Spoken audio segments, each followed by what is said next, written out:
Hello everybody, আসসালামু আলাইকুম। আশা করছি আপনারা সকলেই ভালো আছেন, সুস্থ আছেন। তো আবারও আমি ফাহিম আশরাফ আলামিন আপনাদের মাঝে নতুনভাবে রহস্যময় পৃথিবীর কৌতূহলে আরও একটি দুর্দান্ত ভয়ানক ভৌতিক ঘটনার ভিডিও নিয়ে চলে আসলাম।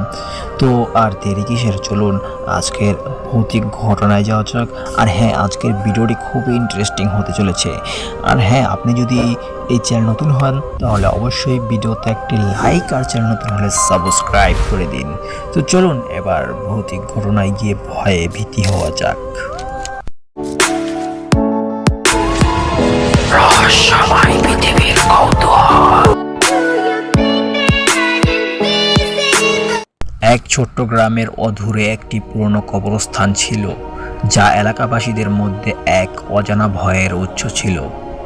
গ্রামের অনেকেই বলতো যে কবরস্থানে একটি বদ জিন বাস করে, যেটি রাতে বেরিয়ে এসে অশান্তি ঘটায়। এই কবরস্থানের কাহিনী সকলের মুখে মুখে ঘুরছিল, কিন্তু কেউ সেখানে যাওয়ার সাহস পেত না। একদিন গ্রামের একটি সুন্দর এবং সাহসী ছেলে রিয়াদ শোনায় যে গ্রামের লোকেরা কবরস্থানে যে বদ জিনের কথা বলছে তা সম্ভবত কেবল মাত্র গুজব। রিয়াদ ছিল একজন শিক্ষিত তরুণ, যিনি এমন রূপকথার কাহিনীগুলোর উপর বিশ্বাস রাখতেন না। তবে সে মনে করল যে তাকে সত্যিকারের ঘটনা যাচাই করতে হবে। তাই এক রাতে রিয়াদ ঠিক করলো কবরস্থানে এক রাত কাটাবে। তার অন্ধকারে রিয়াদ কবরস্থানে প্রবেশ করলো।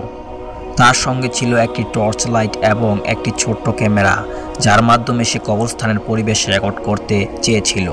প্রথমে কবরস্থানে কিছু অস্বাভাবিক কিছুই ঘটছিল না।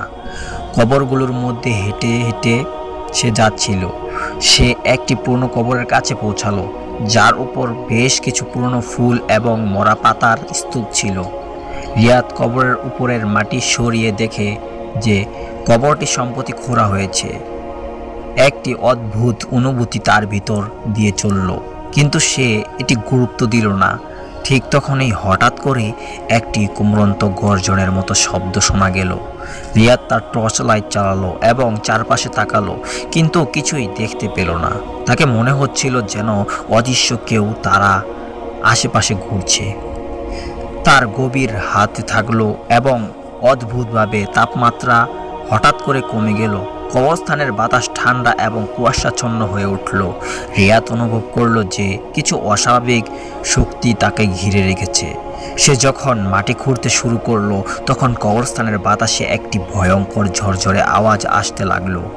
রিয়াদের অনুভূতি ছিল যে কিছু অদৃশ্য শক্তি তাকে চোখে চোখে দেখছে। সে কবরস্থানের এক কোণায় পৌঁছালো, যেখানে একটি পুরনো ধ্বংসস্তূপপ্রাপ্ত কবরের পাশে কিছু অদ্ভুত লিখিত চিহ্ন দেখা গেল। চিহ্নগুলো ছিল শাসিত এবং বিভ্রান্তিকর, যেন কিছু পদ্ধতিকভাবে স্থাপিত করার চেষ্টা করা হয়েছে। তিন্নির সাথে হঠাৎ করে কিছু ভয়ঙ্কর দৃশ্য ঘটতে শুরু করলো। কবরস্থানের অন্ধকারে ধীরে ধীরে কুয়াশার মধ্যে একটি অদ্ভুত রূপরেখা ফুটে উঠল। রিয়াদ লক্ষ্য করল যে একটি জিনের ছায়া তার দিকে এগিয়ে আসছে, যার চোখ দুটো আগুনের মতো জ্বলছিল। জিনের মুখটি ছিল বিকৃত এবং তার কণ্ঠস্বর ছিল বিরক্তিকর, যেন হাজার বছরের দুঃখের কান্নার আওয়াজ আসছে। জিনের অদৃশ্য শক্তি তাকে ঘিরে ফেলল এবং এক মুহূর্তের তার শরীর থেকে শক্তি চলে যেন গেল। রিয়াদ অনুভব করলো যেন তার শরীরের সমস্ত শক্তি শুয়ে নেওয়া হচ্ছে। সে চেষ্টা করলো চিৎকার করতে, কিন্তু তার কণ্ঠস্বর বেরোলো না। তার মনে হচ্ছিল যেন সে একটি অদৃশ্য জালে আটকে পড়েছে। কিছুক্ষণ পর রিয়াদ অনুভব করলো যে জিনের উপস্থিতি হঠাৎ করে ঘটল হয়ে যাচ্ছে। সে কবরস্থানের দ্রুত বেরিয়ে আসার চেষ্টা করলো, কিন্তু কবরস্থানের পথ যেন তার একেবারে পরিবর্তন হয়ে গিয়েছিল, একদম অচেনা হয়ে গিয়েছে। সেই রাতে রিয়াদ কবরস্থান থেকে অচেতন অবস্থায় বেরিয়ে এলো। গ্রামে ফিরে এসে সে তার অভিজ্ঞতার কথা কাউকে বলল না। তার চেহারা ভয়ানকভাবে পাল্টে গিয়েছিল এবং তার মনের গভীরে একটি ভয়ের গভীর আঘাত থেকে গিয়েছিল। কবরস্থানে তার অভিজ্ঞতা ছিল ভয়ঙ্কর এবং অবর্ণনীয়। গ্রামের লোকেরা তার অভিজ্ঞতার কথা শুনে আরও নিশ্চিত হয়ে উঠল যে কবরস্থানে সত্যিই একটি বদ জিন বাস করে, যা কাউকে শান্তিতে রাখতে চায় না। তো এই ছিল একটি দুর্দান্ত ভয়ানক ভৌতিক কবরস্থানের ঘটনা। তো আপনারা যদি এরকম ঘটনা শুনতে চান বা পাঠাতে চান তাহলে অবশ্যই আপনারা ঘটনাটি আমার এখানে পাঠিয়ে দিন। আমার ইমেল অ্যাড্রেসটি হলো fahimashraf10@gmail.com।